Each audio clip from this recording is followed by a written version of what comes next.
مصر کا رہنے والا شیعہ ہر سال اپنے گھر میں عزاداری کا اہتمام کرتا، مجالس برپا کرواتا۔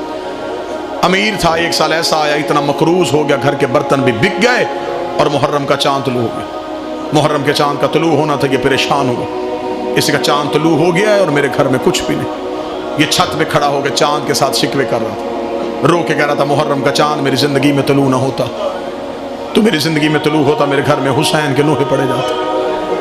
اب یہ چاند سے شکوہ کر رہا تھا، یا کاندھے پہ بیوی کا ہاتھ آیا، دیکھا کیوں شکوہ کر رہا ہے؟ کہنے لگا محرم کا چاند طلوع ہو گیا اور میرے گھر میں عزاداری کے لیے کچھ بھی نہیں۔ بیوی دیکھ کے کہتی ہے مشکل وقت میں قیمتی چیز بیچ دیتی۔ یہ تڑپ کے کہتا میرے گھر میں تو قیمتی کچھ بھی نہیں۔ بیوی چلتی چلتی وہاں گئی جہاں دو بیٹے سو رہے تھے، بیٹوں کے سراہانے جا کے ماں کھڑی ہوئی، باپ رو کے کہتا میں سمجھا نہیں، رو کے کہتی میرے گھر میں ان سے قیمتی کچھ بھی نہیں۔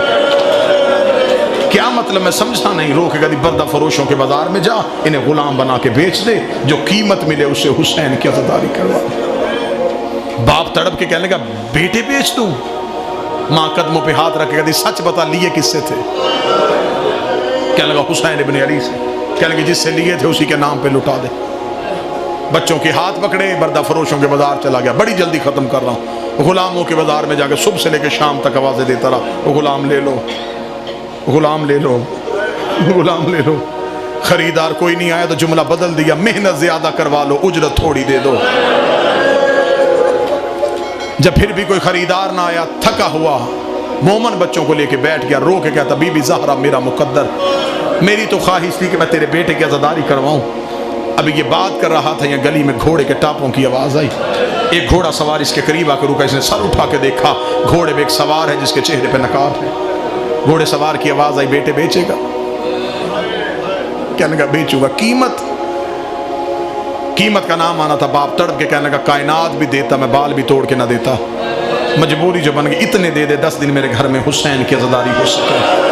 گھوڑے سوار کی آواز آئی، وہ سامنے گھوڑے کے چوب میں دینار پڑے ہیں، وہ دینار اٹھا لے۔ دیناروں کا نام آنا تھا۔ اٹھ کے کہنے لگا میں قرض نہیں مانگ رہا، بیٹے بیچ رہا ہوں، اتنی بھی امیری کیا ہے تو مجھے دینار بھی اٹھا کے نہیں دے سکتا؟ گھوڑے سوار کی آواز آئی میری مجبوری ہے، میرے ہاتھ ہوتے میں تیرے بیٹے ہاتھوں سے اٹھاتا، میرے بازو ہوتے میں تیرے لال سینے سے لگاتا، میری مجبوری ہے، میرے ہاتھ کوئی نہیں۔ یہ پھر بھی نہ سمجھا، قیمت ہاتھ میں لی، گھر آ گیا، دروازے پہ ماں کھڑی تھی۔ ماں رو کہنے کی بک گئے بک گئے۔ اس نے شہر میں اعلان کروا دیا، مومنین آ گئے، اس کے گھر میں عزاداری ہوئی، ماتمداری ہوئی، نیاز تقسیم ہوئی، مومن اپنے گھروں کو چلے گئے۔ ماں بیٹوں کے خالی بستر دیکھ رہی تھی، باپ بچوں کے کپڑے دیکھ رہا تھا۔ رات آدھی سے زیادہ ڈھل گئی، بیوی شوہر کے قدموں میں بیٹھ کے کہتی ہے شرمندہ نہیں، پوچھنے آئی ہوں کس کے ہاتھ بیچ کے آیا؟ رو کے کہنے کا کوئی بڑا ہی شریف تھا، بازو اس کے تھے کوئی نہیں، بچے سینے سے لگا کے لے کے چلا گیا۔ بیوی دیکھ کے کہنے کہ اسے بتایا تھا انہیں نوکری کا طریقہ نہیں آتا؟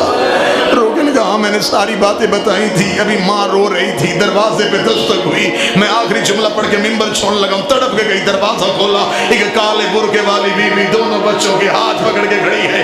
اس نے بیٹوں کو دیکھا، جلدی سے دروازہ بند کیا، رو کے دی بیوی ان سے کوئی غلطی ہو گئی میں معافی مانگتی ہوں، بیوی نے نوکری کرنے کا طریقہ نہیں آتا۔ اس بیوی کی آواز آئی ہم بیٹے دیتے ہیں لیتے نہیں ہیں۔